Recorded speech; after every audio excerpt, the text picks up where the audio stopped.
আপনাদের সামনে কথা বলার সুযোগ হচ্ছে। প্রিয় সহকর্মীবৃন্দ, আপনারা যারা সামনে বসে আছেন, আপনারা যদি আপনাদের পেছনে দেখেন এবং আপনারা যারা পেছনে আছেন, এই প্যান্ডেলের নিচে পেছনে আছেন, তারা যদি সামনে দেখেন, তাহলে আপনাদের চোখের সামনে যে দৃশ্যটি ভেসে উঠবে, এই দৃশ্যটি একটি কথা বলে। কি সেই কথা? ঐক্য হচ্ছে শক্তি। ঐক্য হচ্ছে শক্তি। কি বলে এই কথাটি? এই কথাটি বলে যে ঐক্য হচ্ছে শক্তি। প্রিয় সহকর্মীবৃন্দ, একটি রাজনৈতিক দলের সম্মেলন কেন প্রয়োজন? সম্মেলন প্রয়োজন দলকে ঐক্যবদ্ধ করার জন্য। সম্মেলন প্রয়োজন দলকে পুনর্গঠিত বা গঠন প্রক্রিয়া এটি চলমান রাখার জন্য। সম্মেলন কেন প্রয়োজন? সম্মেলন প্রয়োজন নেতৃত্ব, নতুন নতুন নেতৃত্ব যাতে বিকশিত হয়। এই সকল কারণে সম্মেলন প্রয়োজন। প্রিয় সহকর্মীবৃন্দ, সম্মেলনের আরেকটি বড় আরেকটি বড় কারণ হচ্ছে আমরা যে ঐক্যবদ্ধ। আমাদের মধ্যে মতপার্থক্য থাকতেই পারে, কিন্তু দিন শেষে দলের স্বার্থে, দলের আদর্শের স্বার্থে, সর্বোপরি দেশের স্বার্থে আমরা সকলে ঐক্যবদ্ধ। এটিই হচ্ছে সবচেয়ে বড় লক্ষ্য বা উদ্দেশ্য। প্রিয় সহকর্মীবৃন্দ, আপনারা এখানে সারাদিন অনেক বক্তব্য শুনেছেন।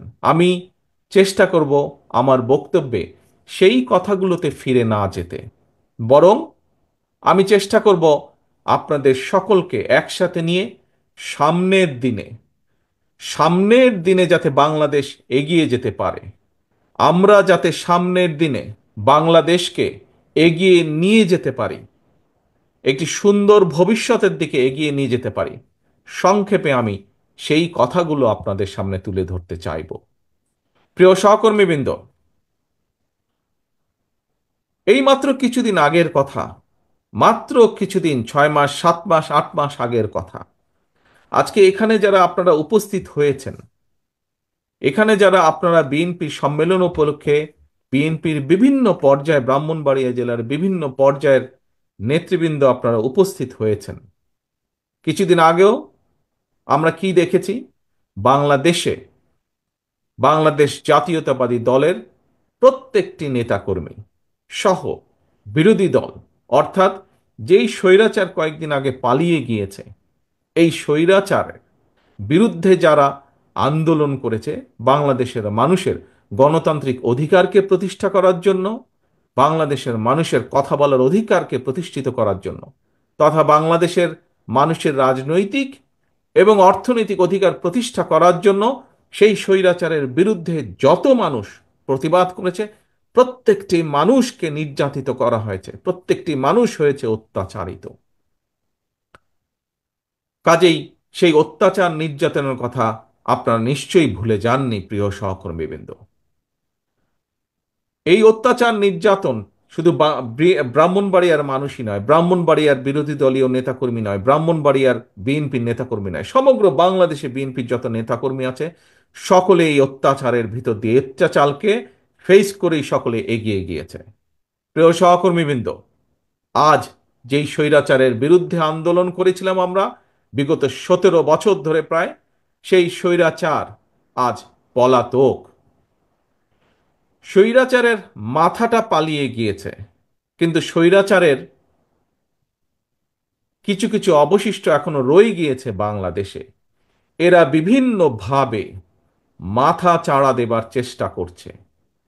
এরা বিভিন্নভাবে চেষ্টা করছে নিজেদের অবস্থানকে কোনোভাবে গুছিয়ে নিয়ে আবার দেশটি তাদের দখলে নিতে। প্রিয় সহকর্মীবৃন্দ, তাদের এই লক্ষ্যকে আমরা হাসিল করতে দিতে পারি না। এবং যদি আপনাকে রক্ষা করতে হয়, আপনার নিজের পরিবারকে রক্ষা করতে হয়, যদি এই দেশের মানুষকে রক্ষা করতে হয়, সর্বোপরি বাংলাদেশকে যদি রক্ষা করতে হয়, তাহলে আমাদের সকলকে যে কোনো মূল্যে ঐক্যবদ্ধ থাকতে হবে। এর কোনোই আমাদের বিকল্প নেই। আমি বক্তব্যের শুরুতেই বলেছি, আমাদেরকে যদি বাংলাদেশকে সামনে এগিয়ে নিতে হয়, দেশের মানুষকে যদি শান্তিপূর্ণ উপায়ে এগিয়ে নিতে হয় দেশের সাথে, তাহলে অবশ্যই আমাদেরকে ঐক্যবদ্ধ থাকতে হবে। আমাদের মধ্যে মতপার্থক্য থাকতেই পারে, আমরা বসবো, আমরা আলোচনা করব। এক আলোচনায় শেষ না হলে আবার আলোচনায় বসবো। আলোচনার মাধ্যমেই আমরা সমস্যার সমাধান করব। আলোচনার মাধ্যমেই আমরা সমস্যা উপায় বের করব। প্রিয় সহকর্মীবৃন্দ, আমাদের সামনে বহু কাজ, এখন অনেক কাজ, দেশকে পুনর্গঠনের কাজ। নিশ্চয়ই আপনারা এর মধ্যে পত্র পত্রিকা, রেডিও, টেলিভিশনে শুনেছেন, দেখেছেন কি বাংলাদেশ জাতীয়তাবাদী দলের পক্ষ থেকে আমরা দেশের সামনে আমরা 31 দফা রাষ্ট্র কাঠামো পুনর্গঠন কাঠামোর 31 দফা রূপরেখা আমরা দিয়েছি। সেটি কি? সেটির মধ্যে সংক্ষেপে যদি বলতে হয়, সেটির মধ্যে এই দেশের ভবিষ্যৎ প্রজন্ম, সন্তানদের শিক্ষা ব্যবস্থাকে কিভাবে ঠিক করব তার একটি সংক্ষিপ্ত বিবরণ দেওয়া আছে। এই দেশে বেকারদের কর্মসংস্থানের জন্য আমরা কি কি করতে চাই তার কথা উল্লেখ করা আছে। এই দেশের মানুষের স্বাস্থ্য নিয়ে আমরা কি করতে চাই তার কথা উল্লেখ করা আছে। এই দেশের কৃষি ব্যবস্থা আমরা কি করতে চাই তার উল্লেখ করা আছে। এই দেশের শিল্পের ব্যবস্থা আমরা কি করতে চাই আগামী দিনে তার কথা উল্লেখ করা আছে। প্রিয় সহকর্মীবৃন্দ, অর্থাৎ সমগ্র দেশকে পুনর্গঠন করার জন্য কি কি করতে চায় বিএনপি, সমগ্র দেশের মানুষকে বিভিন্ন সমস্যা থেকে পর্যায়ক্রমিকভাবে বের করে আনার জন্য বাংলাদেশ জাতীয়তাবাদী দল, আপনাদের দল কি করতে চায় দেশের জন্য, সেই কথাগুলো বলা আছে। কাজেই আমাদেরকে আজকে সেই কাজগুলো আমাদেরকে বাস্তবায়ন করতে হবে। যেই কাজগুলো বাস্তবায়ন করার মাধ্যমে আমরা দেশের শিক্ষা ব্যবস্থাকে এই দেশের উপযোগী, এই দেশের ভবিষ্যৎ প্রজন্মের উপযোগী করে করতে পারবো, সেই পদক্ষেপ আমাদেরকে গ্রহণ করতে হবে। যেই কাজ করার মাধ্যমে আমরা এই দেশের বেকারদের কর্মসংস্থান করতে পারবো, এই দেশের লক্ষ কোটি মা বোনদের, ভাইদের আমরা কর্মসংস্থানের ব্যবস্থা করতে পারবো, তার উদ্যোগ গ্রহণ করতে হবে। কি করে আমরা কৃষির উৎপাদন বাড়াবো? যে কৃষির উৎপাদন বাড়ানোর মাধ্যমে একদিকে যেমন আমরা কৃষকের হাতে তার দ্রব্যের ন্যায্য মূল্য পৌঁছে দিতে চাই, একইভাবে আমরা বাজারে যে জিনিসপত্রের দামের লাগামহীন গতি, সেই গতিকে আমরা টেনে ধরতে চাই। প্রিয় সহকর্মীবৃন্দ, এই দেশ 20 কোটি মানুষ, 20 কোটি মানুষের জন্য বহু কলকারখানা প্রয়োজন। 20 কোটি মানুষ, অন্তত 20 কোটি মানুষ, এই 20 কোটি মানুষের চাষাবাদের জন্য পানির প্রয়োজন, তার জন্য খাল খনন করতে হবে। আপনারা দেখেছেন কিভাবে এই জেলারই বিভিন্ন নদ নদী, খালগুলো কিভাবে, খাল বিলগুলো কিভাবে ভরাট হয়ে গিয়েছে। কিভাবে ভরাট হয়ে যাবার কারণে বর্ষার মৌসুমে একদিকে যেমন বন্যা হয়, শুষ্ক মৌসুমে সেভাবে এলাকার মানুষ পানি পায় না। ঠিক এই অবস্থা বিরাজ করছে বাংলাদেশের পুরা বাংলাদেশের সবগুলো জায়গায়। সেই সমস্যার সমাধান করতে হবে আমাদের, খাল খনন করতে হবে আমাদেরকে, নদীগুলো খনন করতে হবে। এরকম আরো বহু কাজ আছে, বহু কাজ আছে আমাদের দেশকে পুনর্গঠন করার জন্য। আজকে যদি আমরা শুধুমাত্র নিজেদের স্বার্থ রক্ষার জন্য, নিজেদের স্বার্থ চিন্তা করার জন্য যদি আমরা শুধু তর্কে লিপ্ত থাকি আজ, তাহলে দেশ ধ্বংসের কিনারায় পৌঁছে গিয়েছে। সেই কিনারা থেকে দেশ পড়ে যাবে, সেই দেশকে আর উঠানো সম্ভব হবে না। আজকে যদি আমরা শুধুমাত্র নিজেদের স্বার্থ রক্ষার জন্য যদি তর্ক বিতর্কে লিপ্ত থাকি, সবচেয়ে বড় লাভবান কে হবে? সবচেয়ে বড় লাভবান হবে সেই পালিয়ে যাওয়া স্বৈরাচার, হবে সবচেয়ে বড় লাভবান। প্রিয় সহকর্মীবৃন্দ, থাকতেই পারে, প্রতিবার যেই কথাটি আমি আপনাদের সামনে বলেছি, অন্য অন্য জায়গায় আমি বলেছি, হ্যাঁ, বিভিন্ন মতামত থাকতেই পারে বিভিন্ন বিষয়ে, সেটি রাজনীতির বিষয় হোক, আগামী দিনে সংসদ কিভাবে পরিচালিত হবে সেই বিষয় হোক, আগামী দিনে সংসদের মেয়াদ কত হবে সেই বিষয়ই হোক, যে বিষয় হোক না কেন, কোন সরকারের মেয়াদ কত হবে, সংসদের মেয়াদ কত হবে, কত একজন মানুষ কতবার প্রধানমন্ত্রী হতে পারবে, এরকম বিভিন্ন বিষয় থাকতেই পারে। কিন্তু সেই বিষয়গুলো আমরা আলোচনার মাধ্যমে সমাধান করতে সক্ষম। সেই বিষয়গুলো নিয়ে যদি মাত্রা অতিরিক্ত আলোচনা করি আমরা, তাহলে রাষ্ট্র পুনর্গঠন থেকে আমরা পিছিয়ে যাব। এবং রাষ্ট্র পুনর্গঠন থেকে যদি আমরা পিছিয়ে যাই, তাহলে এই দেশ এবং দেশের মানুষ ক্ষতিগ্রস্ত হবে।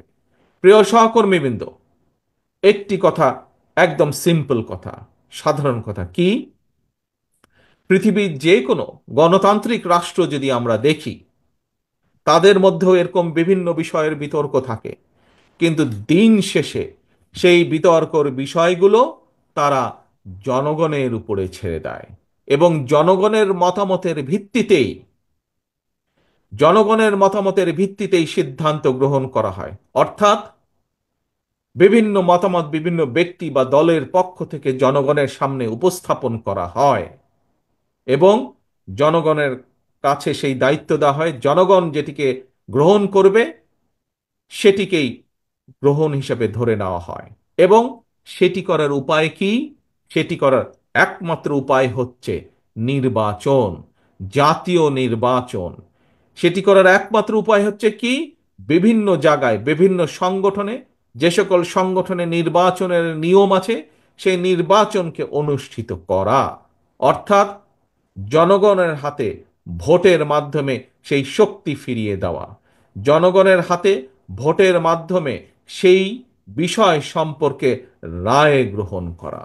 প্রিয় সহকর্মীবৃন্দ, এই ভোট প্রদানের মাধ্যমে যেই কাজটি হয়, সেটি একটি সেই কাজটি হলো জবাবদিহিতাকে প্রতিষ্ঠিত করা।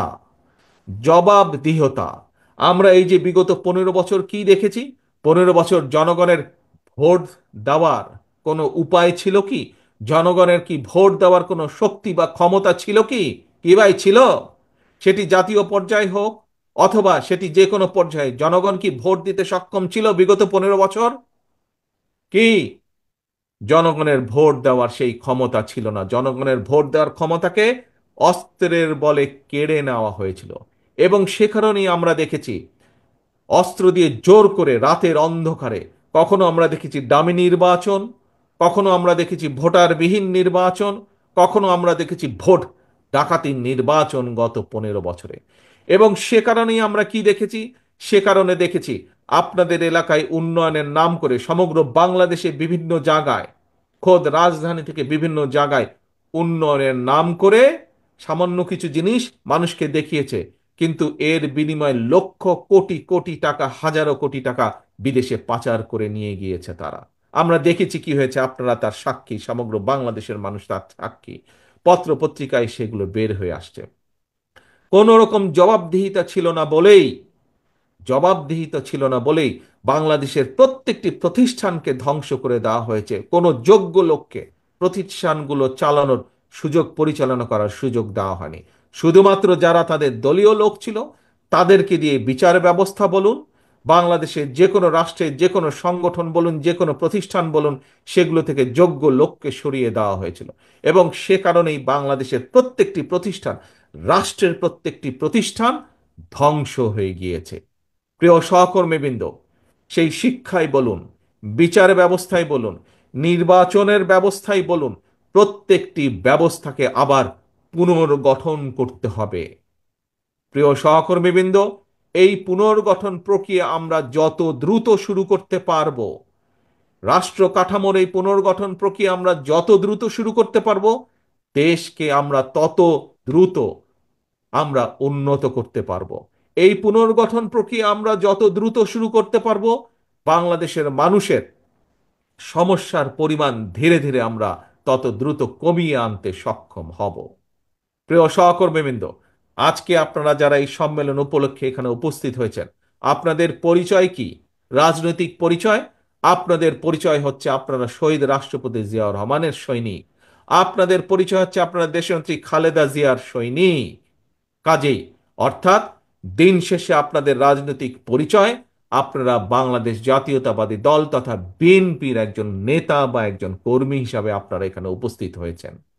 সহকর্মীবৃন্দ, নিশ্চয়ই এই যে 5ই আগস্টের পরে, যে স্বৈরাচার 5ই আগস্ট পালিয়ে গেল, তারপরে আপনারা যখনই আপনাদের ঘর থেকে প্রতিদিন বের হয়েছেন, আপনাদের এলাকার মানুষ কি আপনাদের কাছে জানতে চায় না কি ভাই তোমরা দেশ নিয়ে কি চিন্তা করছো, দেশ নিয়ে কি করবা? জানতে চায় না এরকম কথা? জানতে চায় এরকম কথা? আপনারা যখন বের হন ঘর থেকে, যখন হাটে বাজারে মসজিদে মাদ্রাসায় বা বিভিন্ন জায়গায় আপনাদের সাথে বিভিন্ন মানুষের দেখা হয়, যখন জানে আপনি বিএনপির একজন নেতা, আর যখন জানে আপনি বিএনপির একজন কর্মী, দেশ নিয়ে আপনাকে জিজ্ঞেস করে, জিজ্ঞেস করে না আপনাকে? আপনাকে কেন জিজ্ঞেস করে? আপনাকে এই কারণে জিজ্ঞেস করে যে মানুষের বিশ্বাস, সাধারণ মানুষ, এই দেশের ভোটার, অধিকাংশ মানুষের বিশ্বাস এই দেশে যদি ভালো কিছু করতে পারে, এই দেশকে যদি পুনর্গঠন করতে পারে, এই দেশকে যদি আবার আবার যদি এই দেশকে স্বাভাবিক গতির দিকে ধাবিত করতে পারে, যেই যেরকম দেশকে বাংলাদেশের মানুষ দেখতে চায়, বাংলাদেশের মানুষের প্রত্যাশা যেই দেশের, সেই দেশকে যদি গড়তে হয়, কে করতে পারবে? আপনারাই একমাত্র করতে পারবেন। অর্থাৎ বাংলাদেশ জাতীয়তাবাদী দল, বিএনপি একমাত্র এই দেশকে জনগণের প্রত্যাশা অনুযায়ী গড়ে তুলতে সক্ষম হবে। মানুষ এটি বিশ্বাস করে বলেই আপনার কাছে জানতে চায় দেশের ভবিষ্যৎ কি, আপনার কাছে জানতে চায় কিভাবে আমরা, কিভাবে আপনার দল দেশকে পুনর্গঠন করব। প্রিয় সহকর্মীবৃন্দ, প্রিয় ভাই বোনেরা, বিএনপি বাংলাদেশের সবচাইতে বড় রাজনৈতিক দল। এটি আমাদের সাথে অন্য অন্য যত রাজনৈতিক দল আছে যারা আন্দোলনে আমাদের সাথে ছিলেন, পাশে ছিলেন, প্রত্যেকটি রাজনৈতিক দলের নেতৃবৃন্দ একই কথা বলেন। যেহেতু বিএনপি সবচাইতে বড় রাজনৈতিক দল, সেই জন্য আপনাদের দায়িত্বও কিন্তু সবচাইতে বড়, আপনাদের দায়িত্ব সেই জন্য সবচাইতে কঠিন। প্রিয় সহকর্মীবৃন্দ, যখন আপনি জীবনে একা ছিলেন, তখন আপনি একা ছিলেন। আজ আপনার দায়িত্বে এসে পড়েছে, কাঁধে দায়িত্ব পড়েছে সংসারের। সংসারে 2 জন 5 জন 7 জন যে কয়জন মানুষ হোক, সেই মানুষের দায়িত্ব যেরকম আপনার, ঠিক একইভাবে বিএনপির একজন কর্মী হিসাবে, শহীদ জিয়া খালেদা জিয়ার একজন কর্মী হিসাবে আপনাদের দায়িত্ব সমগ্র বাংলাদেশের। আপনারা কি, প্রিয় ভাই বোনেরা, প্রিয় সহকর্মীবৃন্দ, আপনারা কি দেশের দায়িত্ব নেওয়ার জন্য প্রস্তুত আছেন? দেশের দায়িত্ব, দেশকে পুনর্গঠন করার জন্য প্রস্তুত আছেন? আছেন, ধন্যবাদ। সকলকে ধন্যবাদ। যদি এই দায়িত্ব আপনাদেরকে পালন করতে হয়, যদি এই দায়িত্ব আপনারা সঠিকভাবে পালন করতে চান, তাহলে সবচাইতে পূর্ব শর্ত হচ্ছে, 1 নম্বর শর্ত হচ্ছে, তাহলে আমাদের সকলকে যে কোনো মূল্যে ঐক্যবদ্ধ থাকতে হবে। যে কোনো মূল্যে আমাদের বিএনপির প্রতিটা নেতাকর্মীকে আমাদের ঐক্যবদ্ধ থাকতে হবে, এবং ঐক্যবদ্ধ থেকে দেশের মানুষকে দিক নির্দেশনা দিতে হবে, দেশের মানুষকে পথ দেখাতে হবে, যে পথে আমরা গেলে দেশের সমস্যার সমাধানগুলো করতে পারবো। এবং বিএনপি হিসাবে দেশের মানুষ আপনাদের কাছ থেকে এই প্রত্যাশা করে, এই দায়িত্ব প্রত্যাশা করে যে বিএনপি ঐক্যবদ্ধ থাকবে। বিএনপি শুধু একাই ঐক্যবদ্ধ থাকবে না, একই সাথে বিএনপি যে সকল রাজনৈতিক দল সহ যে সকল মানুষ, যে সকল সংগঠন যাদের কাছে 1 নম্বর এজেন্ডা হচ্ছে এই দেশ এবং এই দেশের মানুষ, তাদের সকলকে বিএনপি ঐক্যবদ্ধ রাখবে। আমরা তো ঐক্যবদ্ধ থাকবই, দেশনেত্রী খালেদা জিয়ার নেতৃত্বে আমরা সকলে ঐক্যবদ্ধ থাকব। একই সাথে বিএনপি হিসাবে আমাদের দায়িত্ব হচ্ছে দেশের বাকি সকল মানুষকে ঐক্যবদ্ধ থাকা। এই যে দেখুন, আপনারা আজকে সকলে মিলে ঐক্যবদ্ধ হয়ে একটি সম্মেলন অনুষ্ঠানে একত্রিত হয়েছেন, দেখুন কত সুন্দর লাগছে। শুধু সুন্দরই লাগছে না, কত বৃহৎ একটি সম্মেলন অনুষ্ঠান আজকে এখানে অনুষ্ঠিত হচ্ছে, কত শান্তিপূর্ণ একটি অনুষ্ঠান এখানে অনুষ্ঠিত হচ্ছে। এবং এর ক্রেডিট, এর কৃতিত্ব শুধু যে যারা মঞ্চে ওই নেতৃবৃন্দ বসেছে তাদের একার না, বরঞ্চ আমি মনে করি আজকে যে এই সুন্দরভাবে যে সম্মেলনটি অনুষ্ঠিত হচ্ছে, এর মূল কৃতিত্ব হচ্ছে প্যান্ডেলের নিচে আমার যে সকল নেতাকর্মী বসে আছেন, শান্তিপূর্ণভাবে বসে আছেন, আপনাদের প্রত্যেকের কৃতিত্ব হচ্ছে আজকের এই সম্মেলনকে সফল করার। প্রিয় সহকর্মীবৃন্দ, আমরা একটি রাজনৈতিক দল, রাজনৈতিক দল হিসাবে আমাদের বক্তব্য থাকবে দেশকে নিয়ে। রাজনৈতিক দল হিসাবে আমাদের আদর্শ থাকবে দেশের মানুষের কিভাবে ভালো করা যায়।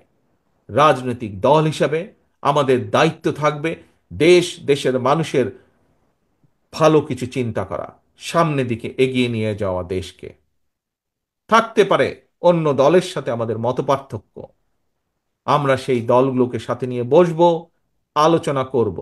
কিন্তু দিন শেষে আমাদেরকে মনে রাখতে হবে, আমরা যাই বলি না কেন, আমরা যাই করি না কেন, সমর্থন আসতে হবে জনগণের পক্ষ থেকে, সমর্থন আসতে হবে জনগণের কাছে থেকে।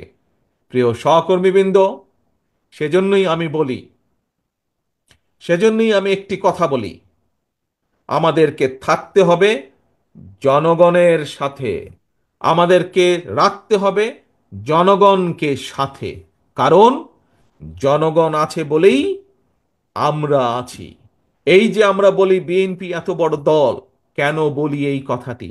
কারণ বাংলাদেশের বৃহৎ জনগোষ্ঠী এই দলকে সমর্থন করে বলেই এটিই হচ্ছে আমাদের শক্তি, জনগণের শক্তি, জনগণের ঐক্যই হচ্ছে বিএনপির শক্তি। যেহেতু জনগণ আমাদের সাথে আছে, জনগণের সাথে আমরা আছি, যেহেতু জনগণ আমাদের পেছনে আছে, যেহেতু জনগণ আমাদের কাছে প্রত্যাশা করছে, জনগণ সমর্থন দিচ্ছে, সেই জন্যই বিএনপি আজ বাংলাদেশের সর্ববৃহৎ দল। একটু আগে যেই কথাটি বললাম, আবারও আপনাদের সামনে সেই কথাটি বলতে চাই। বৃহৎ দল হিসাবে আমাদের দায়িত্ব হচ্ছে বড়, বৃহৎ দল হিসাবে আমাদের দায়িত্ব হচ্ছে গুরুত্বপূর্ণ। এখানে উপস্থিত প্রত্যেকটি মানুষের, প্রত্যেকটি নেতাকর্মীর দায়িত্ব হচ্ছে অনেক বড়, প্রত্যেকটি নেতাকর্মীর দায়িত্ব হচ্ছে অনেক গুরুত্বপূর্ণ। প্রিয় সহকর্মীবৃন্দ, প্রিয় আমার নেতৃবৃন্দ, আপনারা হয়তো কেউ বলতে পারেন নিজের মনে মনে, আরে ভাই আমি তো ইউনিয়নের একটা নেতা, আমার কি দায়িত্ব? No, no, no. আপনি ইউনিয়নের নেতা হতে পারেন, চিন্তা করে দেখুন তো, আপনি ইউনিয়নের নেতাই হন আর পৌরসভার ওয়ার্ডের নেতাই হন, আপনি যখন সকালে ঘর থেকে বের হন, যখন মানুষ দেখে বিএনপির এই ইউনিয়নের নেতাটি হেঁটে যাচ্ছে, যখন মানুষ দেখে এই ইউনিয়নের এই এই ওয়ার্ডের এই বিএনপির নেতাটি হেঁটে যাচ্ছে, আপনাকে মানুষ সালাম দেয় না? আপনার সাথে সমস্যার কথা আলোচনা করে না? আপনার সাথে দেশের সমস্যা, এলাকার সমস্যার কথা আলোচনা করে না? কেন করে? কারণ তারা আপনার উপরে ভরসা করতে চায়। তারা বিশ্বাস করে যে আপনি কোনো না কোনো একটি উপায় বের করে দিবেন, কোনো না একটি উপায় বাতলে দিবেন আপনি। আপনাকে ভরসা করা যায়, আপনি বিএনপির নেতা, আপনাকে ভরসা করা যায়, আপনি বিএনপির একজন কর্মী। এলাকার সমস্যার সমাধান হোক অথবা কোনো একটি সমস্যা হোক, আপনার কাছে যদি তুলে ধরতে পারে, আপনি হয়তো সেই সমস্যার সমাধান করতে পারবেন। এই বিশ্বাস মানুষের আছে। সেই জন্যই সহকর্মীবৃন্দ, আমাদের আচার আচরণ, আমাদের কথাবার্তা, আমাদের চিন্তা ভাবনা, আমাদের চলাফেরা তেমনই হতে হবে। যেমন চিন্তা ভাবনা হলে, যেমন চলাফেরা হলে, যেমন উঠা বসা হলে মানুষের আস্থা আমরা পাবো। মানুষের আস্থা যত পাবো আমরা, আমাদের রাজনীতি তত সফল হবে। মানুষের সমর্থন যত পাবো আমরা, ততই আমাদের দল শক্তিশালী হবে এবং আপনার সম্মানও বৃদ্ধি পাবে। কাজেই আপনার নিজের সম্মান যদি বৃদ্ধি করতে হয়, দলের সম্মান যদি বৃদ্ধি করতে হয়, অবশ্যই আমাদের কথাবার্তা, আমাদের প্রত্যেকটা মানুষের, বিএনপির প্রত্যেকটা মানুষের, বিএনপি, যুবদল, ছাত্রদল, স্বেচ্ছাসেবক, কৃষক দল, শ্রমিক দল, আইনজীবী ফোরাম, যেই হোক না কেন, অর্থাৎ যার পরিচয় বিএনপি, এরকম প্রত্যেকটি মানুষকে, প্রত্যেকটি মানুষের উঠা বসা চলাফেরা কথাবার্তা সেই রকম হতে হবে, যেরকম হলে একজন সাধারণ মানুষের তার প্রতি শ্রদ্ধা সম্মান বৃদ্ধি পাবে। পরিশেষে কথা একটি, প্রিয় সহকর্মীবৃন্দ, আমাদের সকলকে ঐক্যবদ্ধ থাকতে হবে। বিএনপির প্রত্যেকটি নেতাকর্মীকে ঐক্যবদ্ধ থাকতে হবে এবং বিএনপির সর্বোপরি দায়িত্ব হচ্ছে আমরা গণতন্ত্রের পক্ষের প্রতিটি মানুষ বাংলাদেশের, আমরা গণতন্ত্রের পক্ষের প্রতিটি সংগঠন, প্রতিটি দলকে আমরা ঐক্যবদ্ধ রাখার চেষ্টা করব। এবং আমরা যত বেশি ঐক্যবদ্ধ থাকব, তত আমরা দেশকে সামনের দিকে এগিয়ে নিয়ে যেতে পারবো। আপনাদের মনে রাখতে হবে, একটি কথা আমাদের পরিষ্কার মনে রাখতে হবে, বিএনপি 1975 সালের পরে যখন দেশ ভেঙে পড়েছিল, এখানে বহু মুরব্বী উপস্থিত আছেন, তাদের মনে আছে 75 সালের পরে দেশ যেরকম ভেঙে পড়েছিল, দুর্ভিক্ষে ছেয়ে গিয়েছিল, দুর্ভিক্ষে লক্ষ লক্ষ মানুষ মারা গিয়েছিল। শহীদ রাষ্ট্রপতি জিয়াউর রহমানকে যখন দেশের মানুষ দায়িত্ব দিলেন, আমরা দেখেছি শহীদ রাষ্ট্রপতি জিয়াউর রহমান কিভাবে দেশে খাদ্য উৎপাদন বৃদ্ধি করলেন, কিভাবে এই দেশের কলকারখানা প্রতিষ্ঠিত করলেন। একইভাবে 90-এ স্বৈরাচার যখন দেশকে ধ্বংস করে দিয়েছিল, আমরা দেখেছি পরবর্তীকালে 91 সালে যখন দেশনেত্রী খালেদা জিয়ার নেতৃত্বে দেশের মানুষ বিএনপিকে দায়িত্ব দিয়েছে, সেই সময় কিভাবে দেশনেত্রী খালেদা জিয়া আবার দেশকে পুনর্গঠন করেছিলেন। প্রিয় সহকর্মীবৃন্দ, এখন আপনাদের পাল্লা। দেশ, দেশের মানুষ তাকিয়ে আছে আপনাদের দিকে। আপনারা কিভাবে দেশকে পুনর্গঠন করবেন, কিভাবে দেশকে সামনে এগিয়ে নিয়ে যাবেন। ষড়যন্ত্রকারীরা কিন্তু বসে নেই। বিভিন্ন দাবি দাওয়ার উছিলায়, বিভিন্নভাবে, বিভিন্ন রকম ষড়যন্ত্রের মাধ্যমে তারা তাদের ষড়যন্ত্র অব্যাহত রেখেছে। এই ব্রাহ্মণবাড়িয়া সহ সারা বাংলাদেশে আমাদের লক্ষ লক্ষ নেতাকর্মী গত 15 বছর অত্যাচারিত হয়েছে, নির্যাতিত হয়েছেন। আমাদের শত হাজারো নেতাকর্মী গুম হয়েছে, খুন হয়েছে। কিন্তু বিএনপি থেমে থাকে নাই। বিএনপি জনগণকে সাথে নিয়ে, মানুষকে সাথে নিয়ে আন্দোলনকে এগিয়ে নিয়ে গেছে। আলহামদুলিল্লাহ, বাংলাদেশের জনগণ ঐক্যবদ্ধভাবে, একত্রিতভাবে গণ অভ্যুত্থানের মাধ্যমে 5ই আগস্ট স্বৈরাচারকে বিদায় করেছে। এখন কাজ একটি, লক্ষ্য একটি, কথা একটি, দেশ পুনর্গঠন করতে হবে, দেশকে গড়ে তুলতে হবে, দেশকে সামনে এগিয়ে নিয়ে যেতে হবে। তার জন্য আমাদেরকে ঐক্যবদ্ধ থাকতে হবে। আসুন আজকের এই সম্মেলনে আমরা প্রতিজ্ঞা গ্রহণ করি, যে কোনো মূল্যে আমরা বিএনপির প্রতিটি নেতা কর্মী আমরা ঐক্যবদ্ধ থাকব। কোনো সমস্যা হবে, কোনো বিষয় থাকবে, আমরা আলোচনা করব, টেবিলে বসবো, আলোচনা করব, টেবিলে বসে আলোচনা করে আমরা সমস্যার সমাধান করব, কিন্তু আমরা ঐক্যবদ্ধ থাকব। আজকের সম্মেলনে এটি হোক আমাদের প্রথম প্রতিজ্ঞা। কি আমরা এই প্রতিজ্ঞা নিতে পারি? আমরা যে কোনো মূল্যে আমরা ঐক্যবদ্ধ থাকব। আসুন এটিই হোক আমাদের আজকের প্রতিজ্ঞা, এটিই হোক আমাদের আজকের শপথ।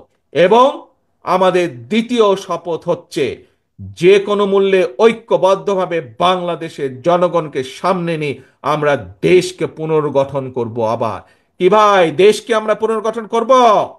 কি দেশকে আবার পুনর্গঠন করব? ইনশাল্লাহ, এই হোক আমাদের প্রতিজ্ঞা। প্রিয় সহকর্মীবৃন্দ, আজকে এই যে সম্মেলন অনুষ্ঠান, এই সম্মেলন অনুষ্ঠানের প্রথম পর্ব আমরা আজ এখানে সমাপ্ত করতে চাই। আমি আমার ব্রাহ্মণবাড়িয়ার জেলার যে সকল নেতৃবৃন্দ আছেন, সকল নেতৃবৃন্দর সাথে আলাপ আলোচনা করে ইনশাল্লাহ অতি শীঘ্র আমরা সম্মেলনের দ্বিতীয় পর্বের তারিখ আমরা ঘোষণা করব, এবং দ্বিতীয় পর্বের তারিখ ঘোষণার মাধ্যমে আমরা সম্মেলন অনুষ্ঠানের দ্বিতীয় পর্ব আমরা অনুষ্ঠিত করব ইনশাল্লাহ। কিন্তু আজ যেই শপথ, আপনারা আস্তে আস্তে আস্তে, তালি বাজালে বুঝবেন না তো, তালি বাজালে বুঝবেন না, বসুন, একটু বসুন, 1 মিনিটে ছেড়ে দেবো আপনাদেরকে, আমি সকলকে। বসুন, প্রথমে বসুন সকলে, প্রথমে সকলে বসুন, বসুন বসুন বসুন বসুন, বসতে হবে, বসতে হবে, বসতে হবে, একটু বসুন সকলে। আমরা কি প্রতিজ্ঞা গ্রহণ করেছি? প্রথম 1 নম্বর প্রতিজ্ঞা, ঐক্যবদ্ধ থাকতে হবে। কি সকলে ঐক্যবদ্ধ আছি? আমরা আমরা সকলে ঐক্যবদ্ধ আছি ইনশাআল্লাহ, আমরা সকলে ঐক্যবদ্ধ আছি। মনে রাখতে হবে, ঐক্য, ঐক্য, ঐক্য, ঐক্য ছাড়া কোনো কাজ আমরা সফল হতে পারবো না। এবং আরেকটি গুরুত্বপূর্ণ বিষয়, সেটি হচ্ছে যে কোনো মূল্যে আমাদেরকে জনগণের পাশে থাকতে হবে, জনগণকে সাথে রাখতে হবে। আসুন, প্রথম পর্ব যেরকম আমরা আজ সুন্দরভাবে, সফলভাবে আল্লাহর রহমতে শেষ করেছি, আমরা যাতে একইভাবে সুন্দরভাবে, সফলভাবে দ্বিতীয় সম্মেলনের দ্বিতীয় অংশ যাতে আমরা আগামী কয়েকদিনের মধ্যে সুন্দরভাবে সম্পন্ন করতে পারি, এই দোয়া চেয়ে এবং আমরা সকলে ঐক্যবদ্ধ